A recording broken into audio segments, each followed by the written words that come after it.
En el sistema de justicia mexicano pasan muchísimas cosas antes de que un juicio siquiera empiece. Hoy vamos a meternos de lleno a entender unas herramientas legales que son cruciales, las medidas cautelares. Todo esto basándonos en lo que ha dicho la Suprema Corte de Justicia de la Nación.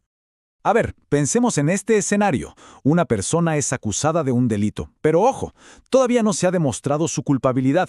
¿Qué pasa en ese tiempo? ¿Cómo nos aseguramos de que el proceso judicial siga su curso sin castigar a alguien por adelantado? Esa es la pregunta central de todo esto. Para que quede todo súper claro, esta es la ruta que vamos a seguir. Primero, vamos a hablar de ese delicado equilibrio que busca la justicia. Luego, definimos bien qué son estas medidas y quién tiene el poder de crearlas y aplicarlas.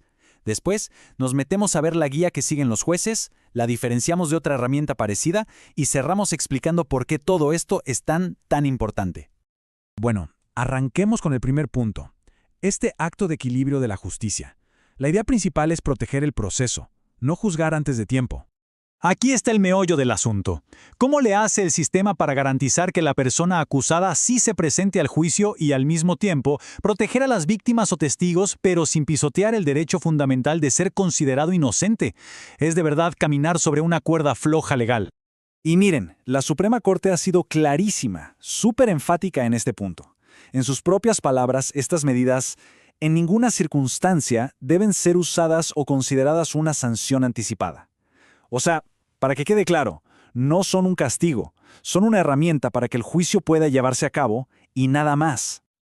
Ok, entonces, si no son un castigo, ¿qué son exactamente? Vamos a ver qué hay en esta caja de herramientas que tiene la justicia. Dicho de una forma sencilla, una medida cautelar es una restricción temporal que ordena un juez. Su único, y repito, único propósito es asegurar que el proceso penal funcione como debe, que mantenga su integridad de principio a fin.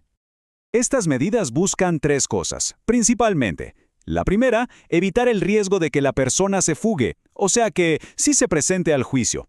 La segunda es proteger a las víctimas, a los testigos o a la comunidad en general si es que hay algún peligro.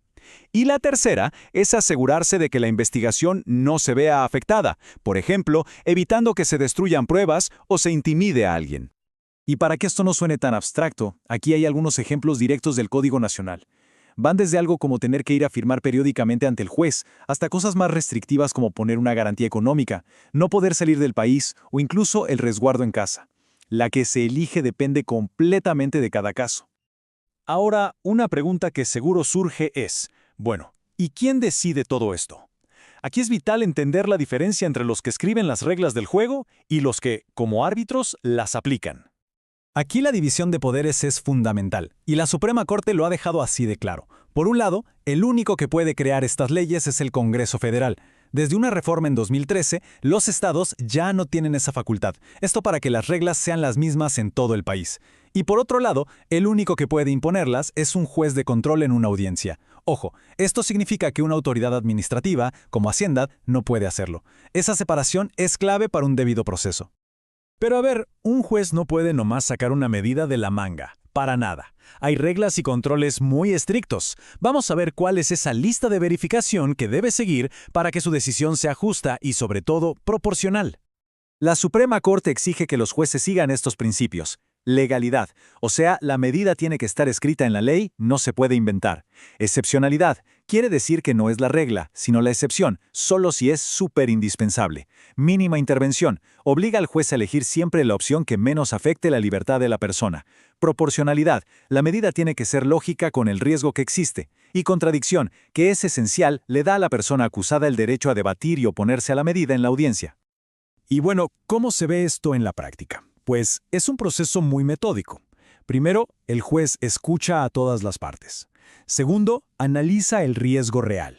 ¿De verdad hay pruebas de que la persona podría huir o ser un peligro? Tercero, evalúa la proporcionalidad de la medida. Y por último, elige la opción que funcione, pero que a la vez sea la menos restrictiva. No es algo que se decida a la ligera. Ahora, es súper importante no confundir las medidas cautelares con otra figura legal que, aunque suena parecida, tiene un propósito totalmente distinto, la idea de restaurar el estado previo. La diferencia aquí es fundamental. Las medidas cautelares ven hacia el futuro del juicio, por eso son precautorias. En cambio, las medidas provisionales ven hacia el pasado, son restaurativas. Su objetivo es regresar las cosas a como estaban antes, por ejemplo, devolverle una propiedad a su dueño. Como ven, el enfoque cambia totalmente, de la persona acusada y el riesgo a la víctima y la reparación de sus derechos. Muy bien, después de todo este recorrido, llegamos a la pregunta clave. ¿Por qué es tan importante entender este sistema? Aquí está la conclusión de todo. Al final del día, todo este andamiaje legal tan complejo está diseñado para lograr un balance muy delicado. Es un sistema que, por un lado, busca proteger a las víctimas y a la sociedad, pero por el otro, y sin sacrificarlo, honra uno de los pilares de la justicia, el derecho a ser considerado inocente hasta que una sentencia diga lo contrario. Y todo esto nos deja con una pregunta para reflexionar. ¿Cómo puede un sistema de justicia ser justo para todas las partes, para todos los involucrados, mucho antes de que se llegue a un veredicto final? La respuesta, como ya vimos, está en un equilibrio que es tan frágil como necesario.